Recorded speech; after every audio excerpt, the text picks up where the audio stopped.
Muito boa noite, que a paz do Cristo permaneça com todos nós, neste momento de estudo, originado pelo grupo do nosso NEP, Prozebem, Núcleo de Estudo e Pesquisa do Evangelho, aonde, com o firme propósito de resgatarmos esses preciosos ensinamentos do Evangelho Redentor, associados aos postulados e os conhecimentos doutrinários do Espiritismo.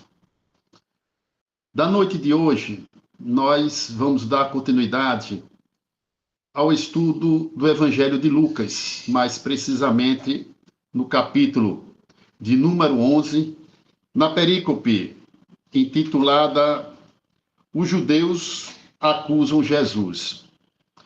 Eu me aproprio da Bíblia de Almeida, revista, e fizemos nossa pesquisa em obras O Evangelho dos Humildes, de Eliseu Rigonati, na obra Pentateuca O Céu e o Inferno, tá?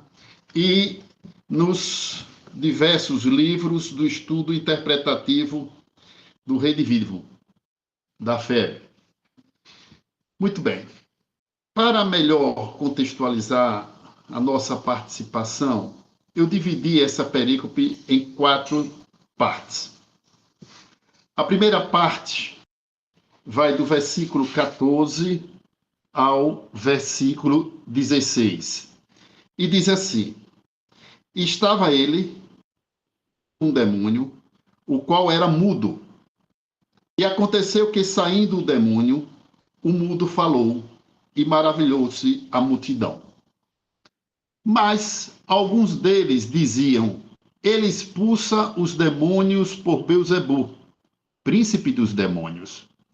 E outros, tentando, pediram-lhe um sinal do céu. Veja bem, queridos irmãos, em inúmeras passagens já estudadas, por este grupo, e estando diante de mais uma cura espiritual, acreditamos que não é algo novo no sentido de que aconteceu, e novo também no sentido de um entendimento do fenômeno. Mas cabe a gente, sempre que estamos de posse do Evangelho, procurarmos contextualizar o momento histórico, a época, com o momento presente, contemporâneo. E nesse esforço, identificarmos e tentarmos, como eu sempre gosto de colocar, nos colocarmos, cada um de nós, sermos um personagem lá. Como também cada um de nós sermos este personagem presente na atual existência. Ora, aqueles irmãos, aquele povo escolhido, para verdadeiramente abraçar, a ideia de um único Deus, eles ainda sofriam influência mitológica do politeísmo. E na noite de hoje, quando é citado essa entidade ou esse ser, o Beelzebu, é uma divindade vinda do paganismo, do mitológico. Mas esse povo tinha dentro de si, naturalmente, a percepção do bem e do mal. Só que a percepção do bem e do mal transitava muito pelo materialismo. Se as coisas estão indo como eu quero, está muito bem. Se as coisas estão indo em desconformidade aos meus interesses, está muito mal. E aí é onde entra Jesus, com o advento, desse espírito de luz, trazendo uma ideia, uma nova ideia da existência de um mundo que ele denominava de vida futura, de um mundo espiritual, aonde todos nós, filhos de Deus, desse Deus único agora, precisávamos ter esta nova concepção de menos materialismo e começarmos a nos espiritualizarmos através, né, da prática do bem. E esse bem vem oriundo, né, da apresentação dos valores morais, né, através da nossa capacidade de bem pensar, de bem falar e de bem agir. Muito bem. Só que os irmãos lá, com os seus hábitos, com a sua cultura, não compreendiam. Claro que ele estava diante de uma massa bem diversificada.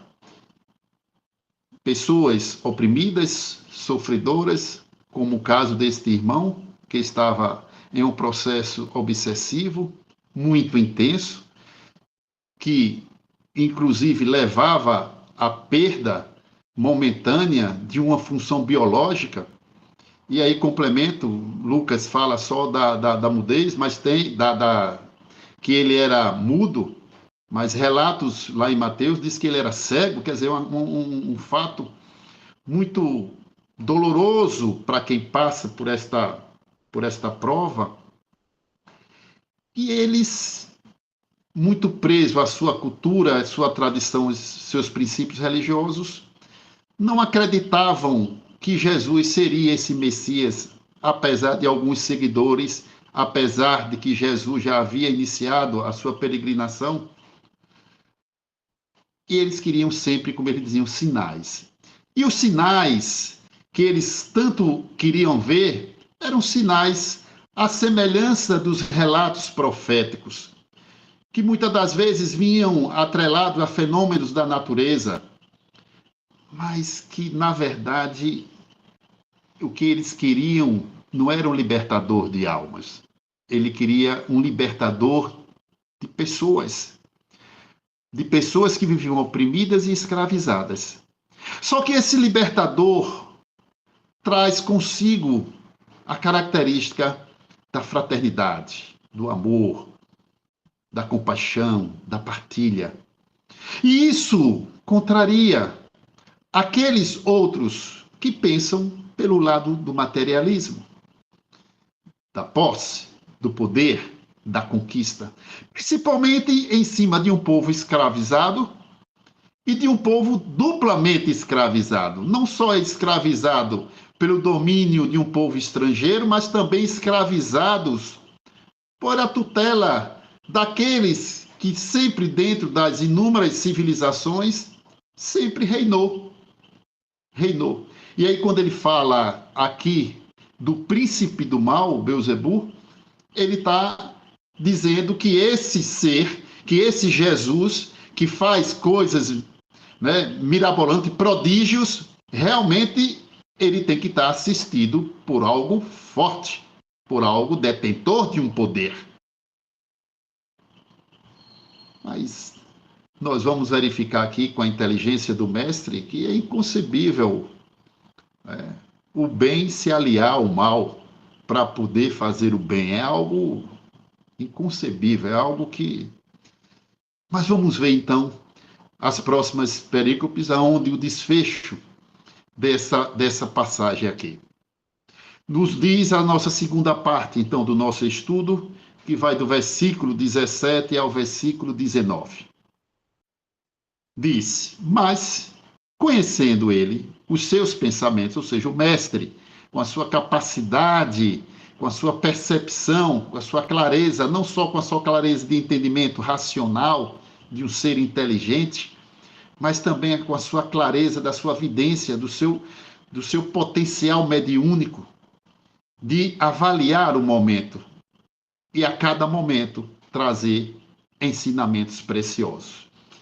Mas conhecendo ele os seus pensamentos, disse-lhes: todo reino dividido contra si mesmo será assolado, e a casa dividida contra si mesmo cairá. E se também Satanás está dividido contra si mesmo, como subsistirá o seu reino, ou sobreviverá o seu reino? Pois Pois dizeis que eu expulso os demônios por Beelzebul. E se eu expulso os demônios por Beelzebul, por quem os expulsam vossos filhos? Pois serão os vossos juízes. Então, o mestre começa a chamar aqueles que o ouviam para uma linha de pensamento lógico. Ora, nós estamos tratando com pessoas de conhecimento limitado, na sua grande maioria, mas ali existiam os doutores da lei. Os doutores da lei que detinham o poder político, mas muito mais o poder religioso. E o comportamento do mestre e as suas proezas começavam já a incomodar e era visto como uma ameaça. Mas o mestre fala, todo reino. Tá, então, se eles mencionaram lá o príncipe do mal, ora, como é que o príncipe do mal vai se aliar a um príncipe do bem? Porque Jesus já vinha trazendo na sua mensagem a construção do reino de Deus, mas um Deus de amor, um Deus libertador. E aí ele diz: como pode um reino se dividir?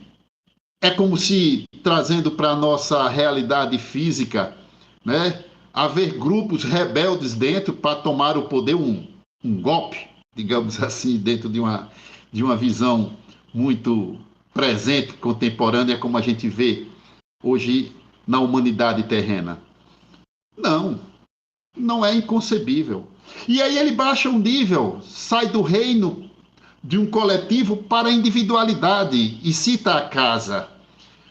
E aí esta casa, meus irmãos, não é uma casa, simplesmente uma casa física, mas uma casa espiritual. Porque é preciso imaginarmos quem ocupa esta casa mental, esta casa sentimental, esse interior íntimo de cada um de nós. São bons pensamentos, são bons desejos, enfim. É como se diz, não tem os dois lobos, o lobo mau e o lobo bom? Qual o lobo que a gente alimenta? Porque nós somos imperfeitos. Sabemos das nossas limitações e a espiritualidade sabe muito mais. E sempre está a nos dar a oportunidade. E aí o mestre fala de um segundo personagem, Satanás, né, que também está associado à ideia do demônio como um líder. Lembram daquela passagem que nós já estudamos, em que o mestre, fazendo uma cura obsessiva, se dirigiu a uma entidade e aí disse: como devo lhe chamar? Ele: me chame de Legião.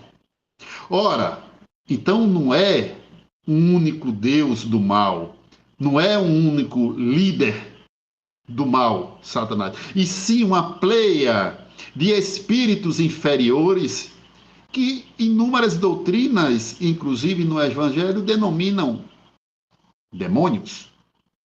E tem tantas outras denominações para isso. Que respeitamos enquanto uma realidade de sua existência, mas divergimos de tantas outras a origem desses seres que optam por continuar pensando nas coisas do mal. Acreditando, e aí percebam que a coisa do mal está associada ao materialismo.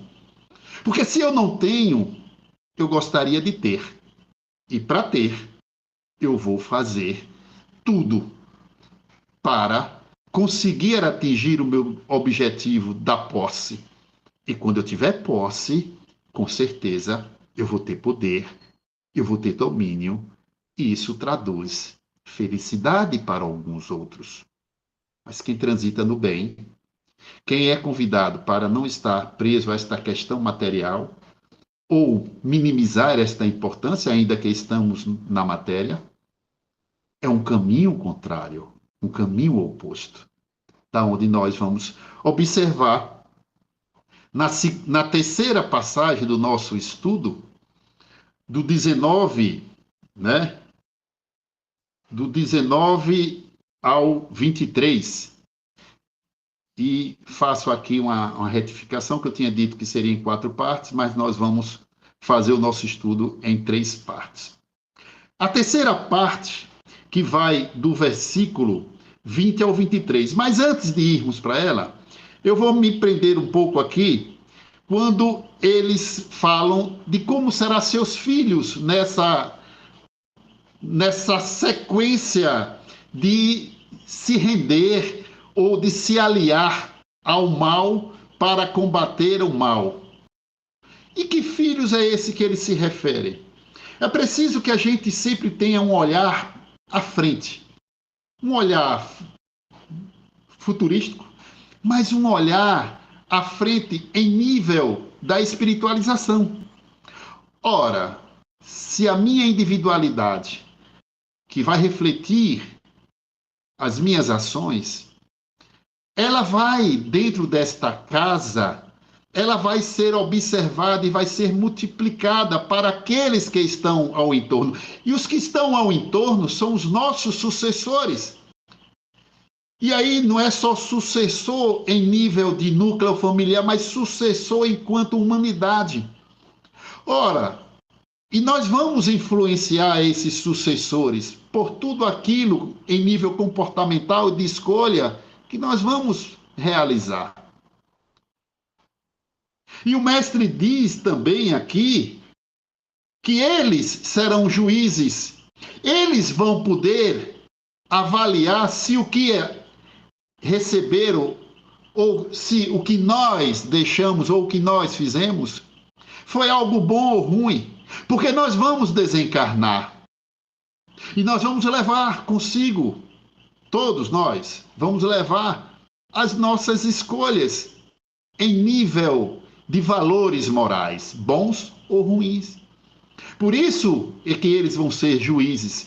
Mas também nós, em nível de espíritos imortais, também carregamos, todos nós, no nosso íntimo, na nossa individualidade, um belíssimo juiz chamado consciência, que gradativamente nós vamos nos apropriando de conhecimentos preciosos e a nossa consciência vai julgando nós mesmos nessa individualidade, se estamos ou se estávamos no caminho correto da tão desejada evolução. Indo para a terceira parte do nosso estudo, mas se eu expulso os demônios pelo dedo de Deus, ora, eu não estou mais atuando com o mal. Eu vou em busca do bem para a prática do bem.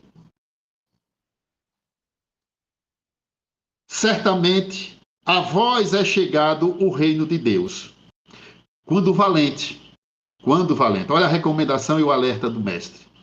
Quando o valente guarda armado a sua casa em segurança, está tudo quanto tem. Mas, sobrevindo um outro mais valente do que ele, e vencendo, tira-lhe toda a sua armadura em que confiava e reparte os seus despojos. Quem não é comigo, é contra mim. E quem comigo não ajunta, espalha. O dedo de Deus atuando. Este Deus de amor, oriundo deste reino, quando eu digo oriundo, no sentido de identificado e absorvido por todos os filhos amados. Esse Deus, em nome deste Deus, todos nós, vigilantes,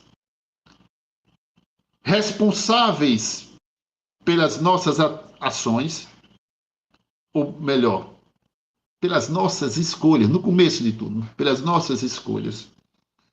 Somos agraciados pela cura, somos agraciados pelo êxito, pela conquista, por tudo o que de bom a prática do bem possa nos propiciar.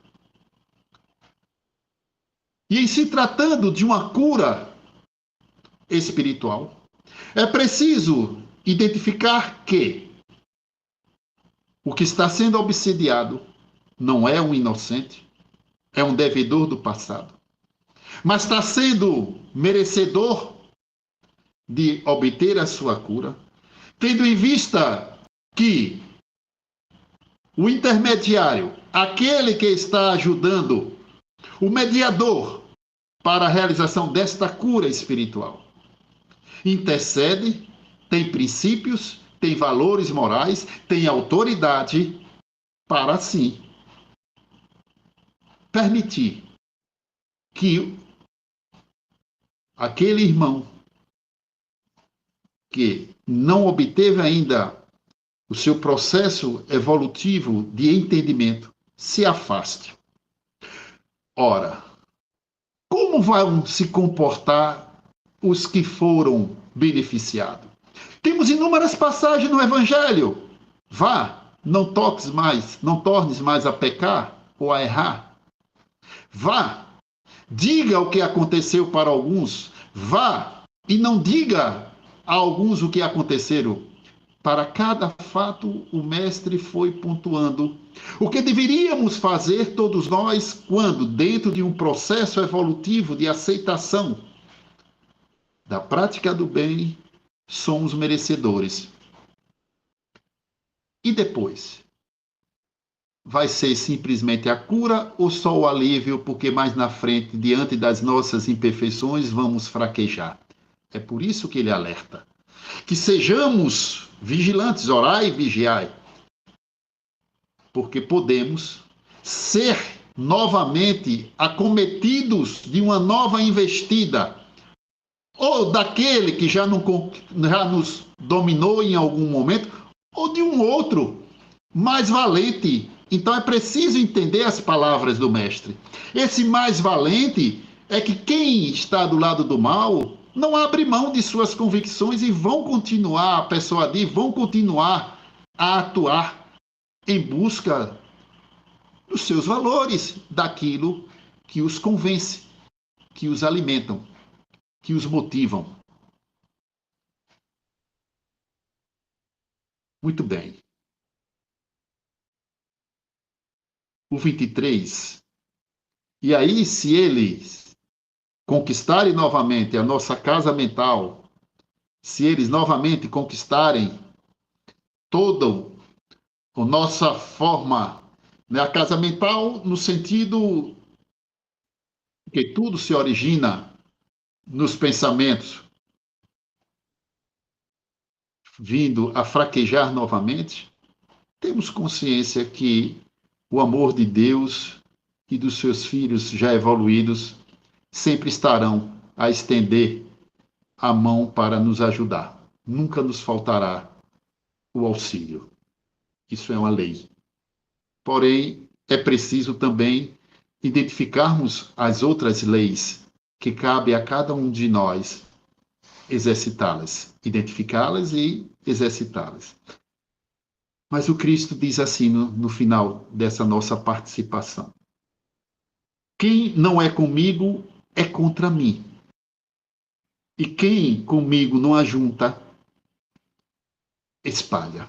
No primeiro momento, a gente pode pensar é contra Jesus, é contra Deus, mas é contra na percepção, não é contra no sentido de conflito, de violência.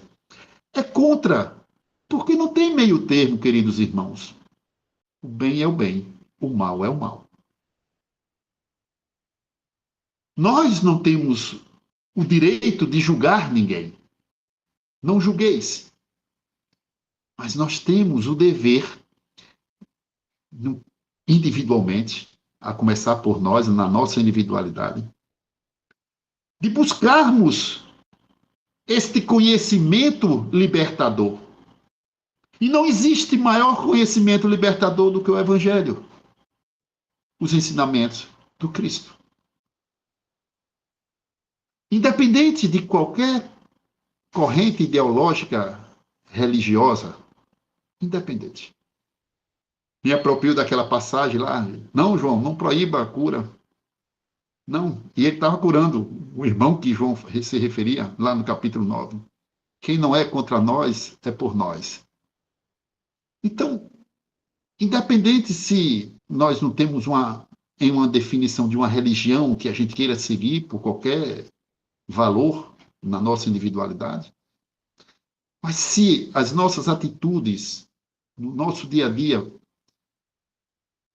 condiz com os ensinamentos do mestre, não é contra ele. Mas, em contrapartida, não tem meio termo, não tem jeitinho brasileiro, e aí eu vou, né, passar o pano. Não, não, não. A lei, ela tem o seu lado amoroso, mas ela tem a sua rigidez enquanto disciplina. Ela não vai ser flexível para lhe agradar. Ela vai ser justa.